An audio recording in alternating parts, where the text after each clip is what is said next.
আপনারা জানেন আজ কেন এই কালা দিবস ভারতীয় জনতা পার্টি পালন করছে। তার মূল উদ্দেশ্য, আমাদের যেমন প্রতি বছর নির্বাচন হয়, লোকসভা, বিধানসভা, পঞ্চায়েত, মিউনিসিপ্যালিটি, সেই নির্বাচন 1971 সালে তৎকালীন লোকসভা নির্বাচন হয়। সেই নির্বাচন এক প্রহসনে সৃষ্টি করেন তৎকালীন প্রধানমন্ত্রী শ্রীমতী ইন্দিরা গান্ধী। কি প্রহসন করেন তিনি? সেখানে সমস্ত বুথে বুথে ভারতবর্ষের যত বুথ ছিল তার অধীনে তিনি সমস্ত বুথে বুথে ছাপ্পা মেরে ভোটে জয়লাভ করেন। রেজাল্ট ঘোষণা হলো, রেজাল্টে দেখা গেল কংগ্রেস 1971 সালে জয়লাভ করলেন। কিন্তু কিছু বীর কার্যকর্তা তৎকালীন জনসংঘ এবং জনতা পার্টি তারা 1971 সালে এলাহাবাদ হাইকোর্টে সেই সন্ত্রাসের প্রতিবাদে এবং ভোট রিগিং এবং সেই ছাপ্পার প্রতিবাদে কেস করা হলো। কেসে তো নিদারুণ অবস্থা। আপনারা যারা বয়স্ক আছেন অনেকেই জানেন, এই যায় ইন্দিরা গান্ধী হয়তো জেল হবে, এটা তৎকালীন মানুষ জানতে পেরেছিল। কিন্তু কি দেখা গেল, 1975 সাল 12 জুন যেদিন সে রায় বার হলো, সেই রায়ে দেখা গেল ইন্দিরা গান্ধী হেরে গেল। সেই রায়ে কি লেখা হলো না, ওনার নির্বাচন সম্পূর্ণ বাতিল করলেন এলাহাবাদ হাইকোর্ট। এবং আরো কি করলেন, আগামী 6 বছর শ্রীমতী ইন্দিরা গান্ধী কোন নির্বাচনে প্রতিদ্বন্দ্বিতা করতে পারবেন না। সঙ্গে সঙ্গে তিনি কি করলেন, তৎকালীন রাষ্ট্রপতি ছিলেন ফখরুদ্দিন আলী আহমেদ, ওনাকে ডাকলেন। ওনার কাছে গেলেন, সর্বনাশ ব্যাপার, আমি তো হেরে গিয়েছি, আমার তো কোমরে দড়ি পড়বে, তো এখন কি করা যায়? তখন উনি কি করলেন, সঙ্গে সঙ্গে মন্ত্রিসভার ইমার্জেন্সি মিটিং ডাকলেন। এবং ইমার্জেন্সি মিটিংয়ে সেই সভায় স্থির হলো যে যেমন করেই হোক জরুরি অবস্থা ঘোষণা করতে হবে। যদি আমরা জরুরি অবস্থা ঘোষণা না করি তাহলে কি পরিলক্ষিত হবে না, মাননীয় ইন্দিরা গান্ধীকে কোমরে দড়ি বেঁধে তিনি জেলে যাবেন। তাই তৎকালীন রাষ্ট্রপতি ফখরুদ্দিন আলী আহমেদ এবং তার মন্ত্রিসভার সেই সদস্যদেরকে নিয়ে জরুরি অবস্থা ঘোষণা করলেন। এবং আজকের এই রাত অর্থাৎ 25শে জুন, আজকের এই দিনে রাত্রি 12টার সময় তিনি ইমার্জেন্সি ঘোষণা করলেন। অর্থাৎ জরুরি অবস্থা, যে কোনো কারণে বিরোধীরা কোনো সুযোগ পাবে না এবং কোর্টের রায় স্থগিত থাকবে, অর্থাৎ সব কিছু স্থগিত রাখা হবে। এবং সেই জন্য তিনি কি করলেন না, জরুরি অবস্থা ঘোষণা করলেন। জরুরি অবস্থা ঘোষণা করার সঙ্গে সঙ্গে তৎকালীন বিরোধী নেতা, আমাদের তখন ভারতীয় জনতা পার্টি নাম ছিল না এই রাজনৈতিক দলের, এই রাজনৈতিক দলের নাম ছিল জনসংঘ। এবং বিরোধী দল হয়তো জনতা পার্টিও ছিল।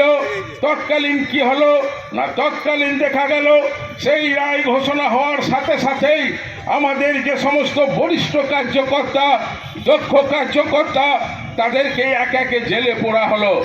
অটল বিহারী বাজপেয়ী, লালকৃষ্ণ আদবানি, এই দুই শীর্ষ নেতাকে প্রথমে অ্যারেস্ট করে মিশাতে দেয়া হলো। দ্বিতীয়, জনতা দলের জয়প্রকাশ নারায়ণ, তাকে অ্যারেস্ট করে মিশাতে দেয়া হলো। বিহারের তৎকালীন নেতা জনতা পার্টির জয়প্রকাশ নারায়ণ, তাকে অ্যারেস্ট করা হলো এবং তাকে মিশাতে দেয়া হলো। একের পর এক বিরোধী নেতৃত্ববর্গকে জেলে ভরা হলো। শুধু সেই নেতৃত্ব নয়, প্রভাব পড়ল স্কুল কলেজ ছাত্রছাত্রীদের ওপর।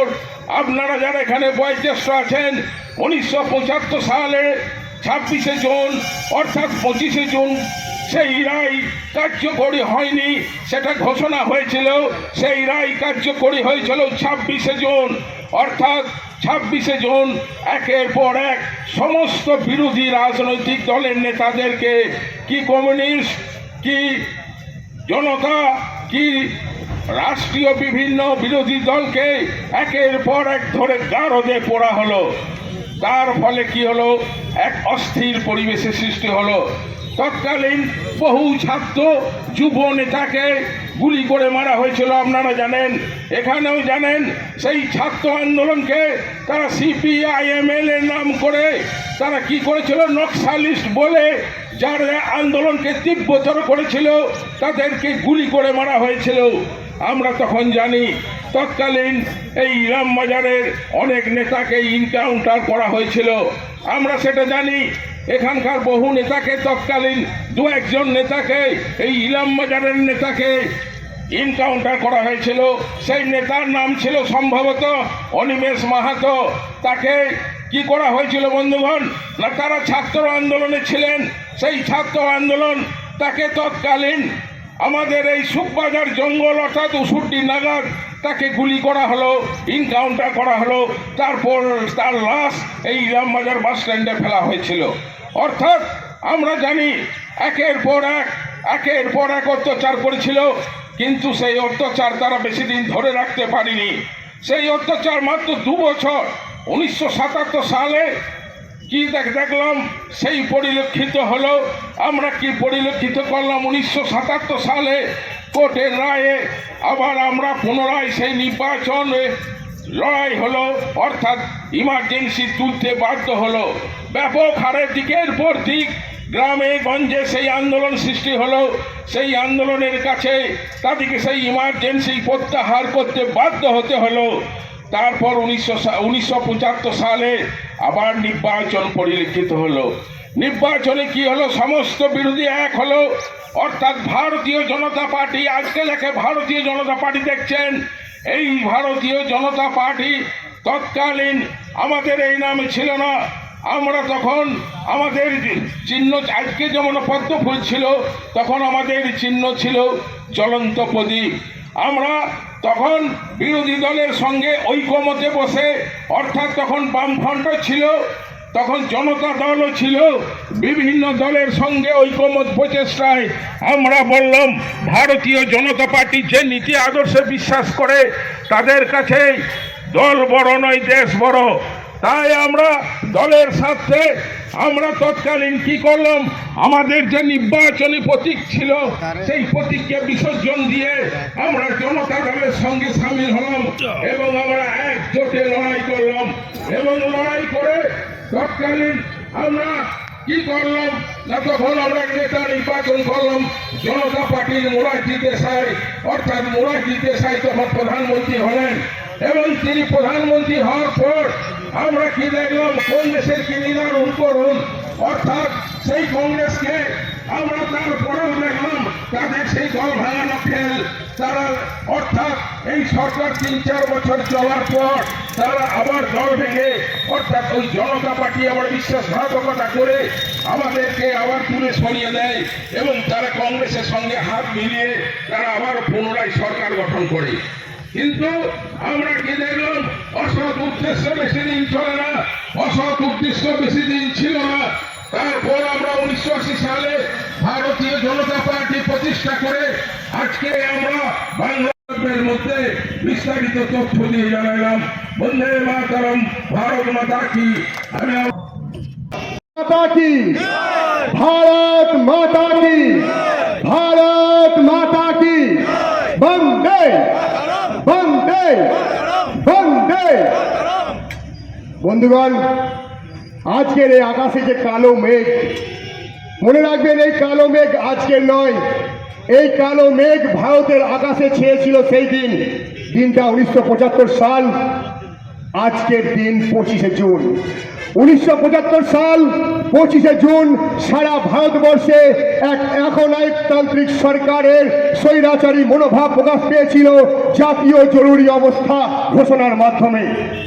তৎকালীন প্রধানমন্ত্রী মাননীয়া ইন্দিরা গান্ধী মহাশয়া তার স্বৈরাচারিতার চরম নিদর্শন রেখেছিলেন আজকের দিনে কালা দিবস, যেটাকে আমরা পালন করি এইভাবে জাতীয় জরুরি অবস্থা ঘোষণার মধ্যে দিয়ে। জাতীয় কংগ্রেস বুঝতে পেরেছিল যে তাদের সূর্য ডুবতে চলেছে, চারিদিকে সারা দেশে তাদের বিরুদ্ধে আন্দোলন বিদ্রোহ একের পর এক মাথা চাড়া দিয়ে উঠছে। 8 থেকে 80 প্রত্যেকটা মানুষ রাস্তায় নেমেছিল। তার বিরুদ্ধে শেষ অস্ত্র প্রয়োগ করেছিলেন মাননীয়া ইন্দিরা গান্ধী মহাশয়া। তিনি ভারতবর্ষকে আরো 100 বছর পিছিয়ে দিয়েছিলেন এই জাতীয় জরুরি অবস্থা ঘোষণার মধ্যে দিয়ে। আজকে জাতীয় কংগ্রেস দল অনেক বড় বড় কথা বলে গণতন্ত্রের।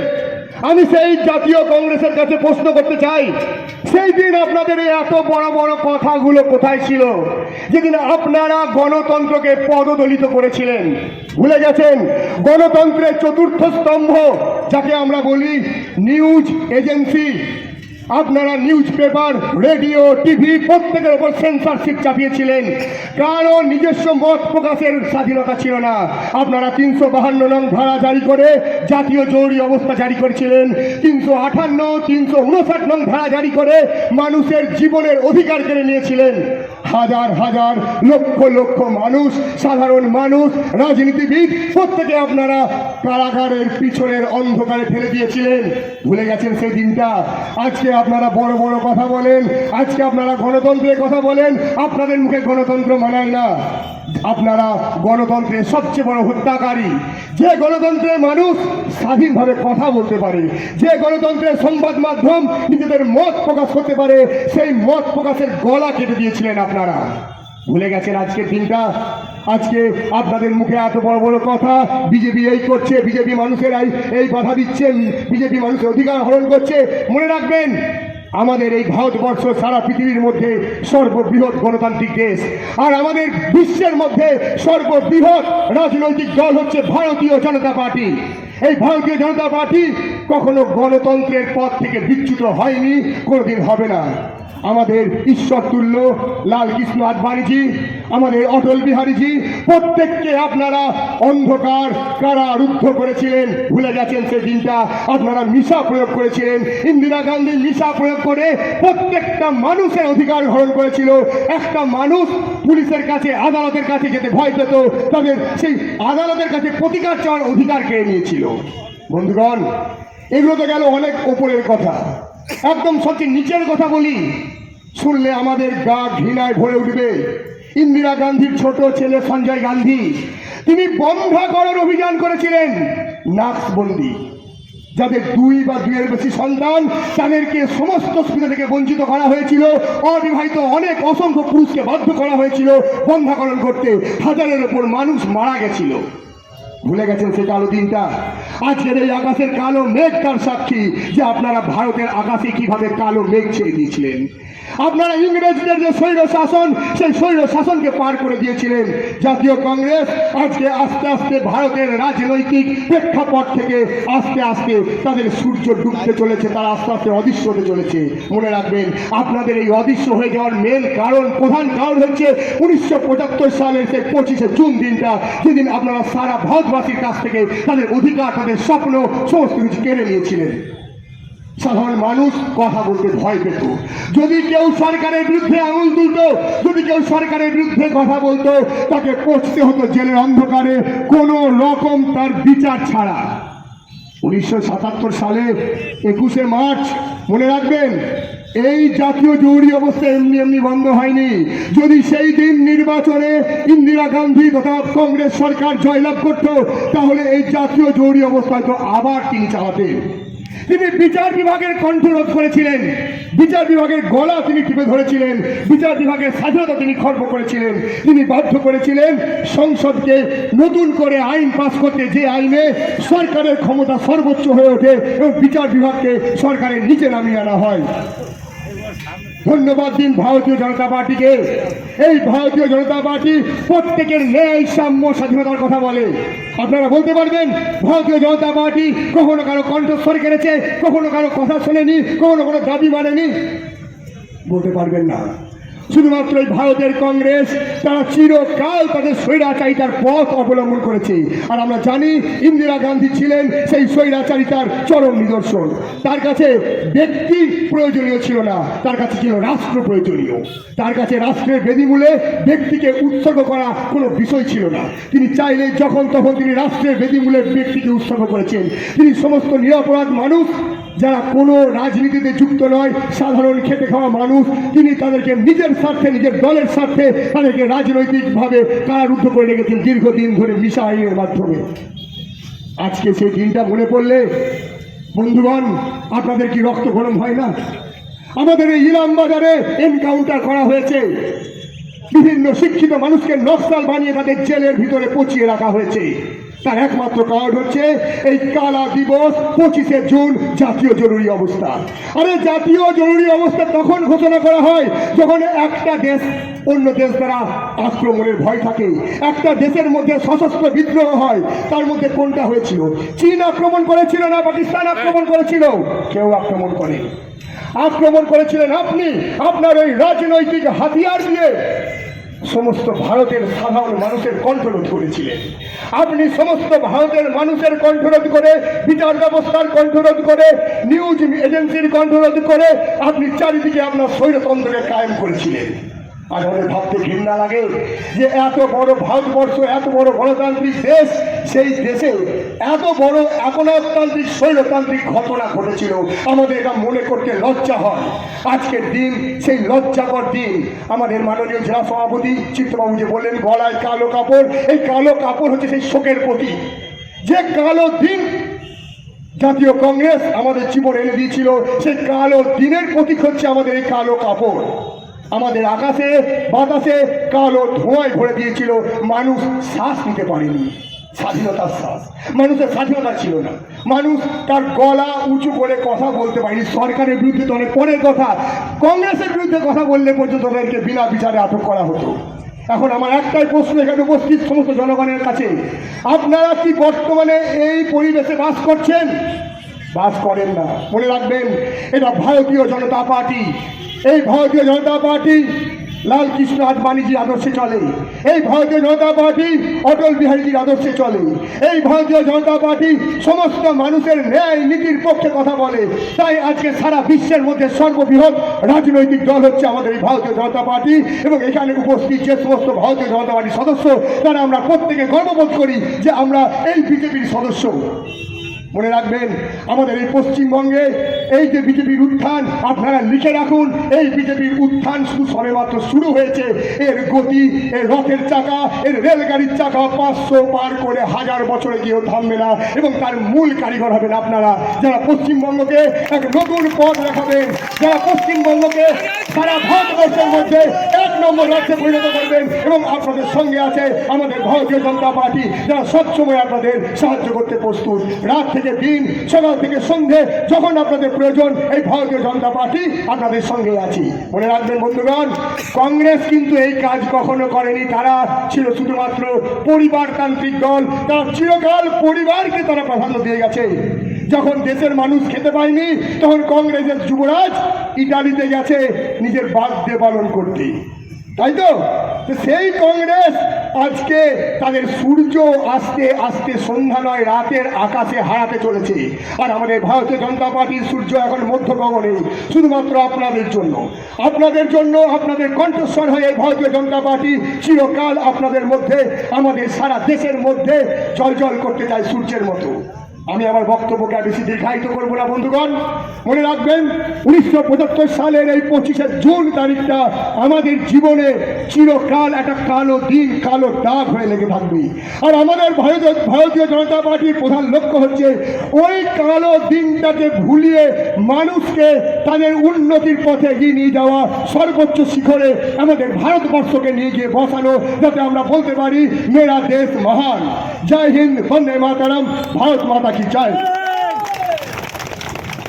ভাবে বিস্তারিত আমাদের যে কালা দিন, যে কালা দিবস আমরা পালিত করি প্রত্যেক বছর, খুব সুন্দরভাবে বিস্তারিতভাবে আমাদেরকে বোঝালেন। এটাও আমাদেরকে ভুললে চলবে না যে আজকে যে কংগ্রেসের নামে আমরা বলছি, সেই কংগ্রেসের টিম থেকে ফুটে ওঠা আমাদের পশ্চিমবাংলায় ছিল তৃণমূল কংগ্রেস। তারাও আমাদের 2021-এর পর থেকে কম অত্যাচার, কম অন্ধকারে আমাদের পশ্চিমবাংলায় ঠেলে দেয়নি। সেটাও আমরা সাক্ষী আছি, গোটা ইলামবাজার তথা গোটা পশ্চিমবাংলাবাসী এর সাক্ষী আমরা আছি। 21-এর পর কিভাবে আমাদের কার্যকর্তাদের উপর যে হানাহানি, প্রাণহানি, লুটপাট, ধর্ষণ থেকে আরম্ভ করে ঘর চালিয়ে দেওয়া, জেল খাটানো থেকে আরম্ভ করে মানুষ খুন, সেটাও আমরা ভুলিনি। তাই যে ক্ষমতার যে দম্ভ, যে কালা দিবস সেদিনকে জরুরি অবস্থা করেছিল, সেদিনকে মিডিয়ার মুখ বন্ধ করে দেওয়া হয়েছিল, কোনো নিউজ পেপার ছিল না, লক্ষ লক্ষ মানুষকে কারাগারে তারা বন্দি করেছিল। তাহলে তারা আজকে ভারতবর্ষের মানচিত্রে নেই।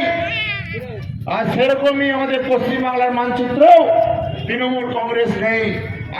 আগামী দিনে তৃণমূলের প্রদীপ চালানোর কেউ থাকবে না। আজকে মমতা ব্যানার্জি তৃণমূল কংগ্রেস থেকে ভেঙে এসে তৈরি করেছিল, আজকে তার সঙ্গে কেউ নেই, আগামী দিন থাকবে না। ভাইপো চলে যাবে। আগামী দিন কংগ্রেসের যে নেতারা বড় বড় কথা বলছে, আমরা সকলেই অবগত আছি। আমরা জানি যে ভারতবর্ষে কংগ্রেস আমলে কিভাবে দুর্নীতি কেলেঙ্কারি ছিল। আগামী দিন রাহুল গান্ধীও জেলে যাবেন। তাই আমরা চাই ভারতীয় জনতা পার্টি আইনের শাসন প্রতিষ্ঠাতা করার জন্য দীর্ঘদিন যাবৎ আমরা বলে এসেছি, আমরা সেটা মান্যতাও দিই। আজ হয়তো আমরা সবে 40 দিন 42 দিন হচ্ছে আমাদের সরকার এখানে পশ্চিমবাংলায় গঠিত হয়েছে। তার মধ্যেই কিছু কিছু আমাদের কংগ্রেসি ভাইরা, কিছু কিছু তৃণমূলের নেতাদের মদতে ইলামবাজারে এক দুজনাকে পতাকা ধরিয়ে ভাবাচ্ছে যে কংগ্রেস হয়তো ইলামবাজার দখল করবে। সেগুড়ে বালি, আপনারা এটা ভুল ভাবছেন। এটাও যদি আপনারা ভাবেন ভারতীয় জনতা পার্টি কিছু বলছে না, কিছু করছে না, এটা আমাদের দুর্বলতা, তা নয়।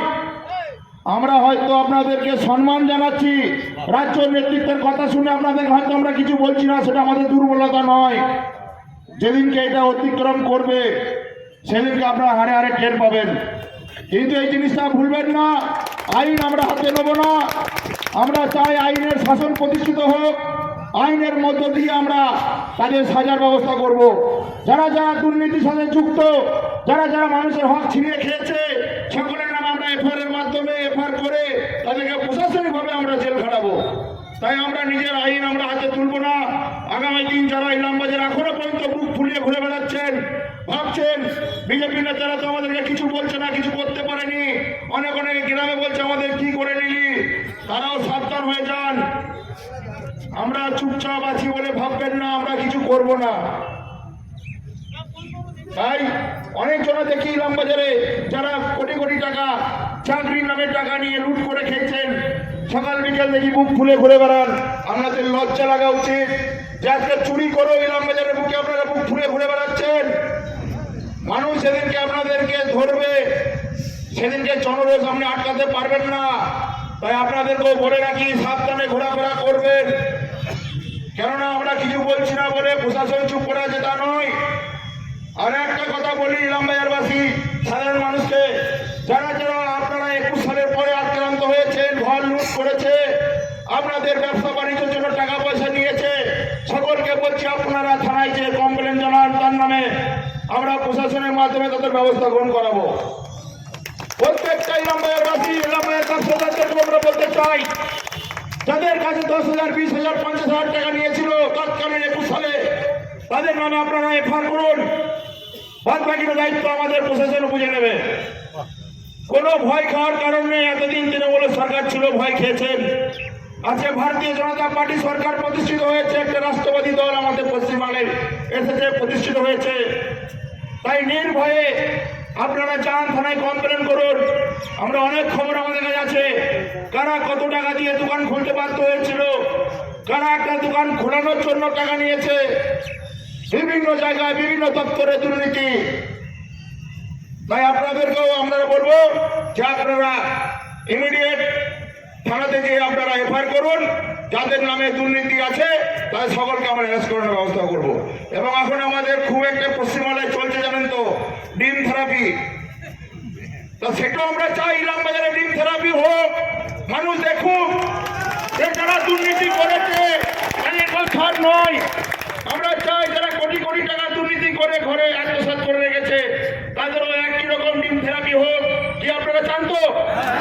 আজ একটাই আওয়াজ উঠুক আজকের দিনে, যারা দুর্নীতি করে টাকা পয়সা মেরে খেয়েছে তাদেরও একই অবস্থা, কোমরে দড়ি পরিয়ে বাড়ির থেকে টানতে টানতে নিয়ে এসে থানা বন্ধানো হবে এবং ডিম থেরাপির মাধ্যমে। তাই আপনারা তৈরি থাকুন। যারা যারা এখনো পর্যন্ত কমপ্লেন করেননি আপনাদেরকে অনুগ্রহ করে বলছি আপনারা কমপ্লেন অন্তত করান প্রত্যেকটা গ্রামে যারা যেখানে টাকা পয়সা খেয়ে আছে। বাদ বাকিটা দায়িত্ব আমাদের, সেটা আমাদের উপর ছেড়ে দেন, প্রশাসন বুঝে নেবে। তাই এইটুকুই বলে প্রবর্তন বক্তারা খুব সুন্দর বলেছেন, আমার আর ওই বিষয়ে বিস্তারিত কিছু বলার নেই। আজকে আপনারা সকলে এসেছেন, মেঘলা আকাশ, কখন বৃষ্টি নামে কখন বৃষ্টি নামে জানা নেই। খুব সুন্দর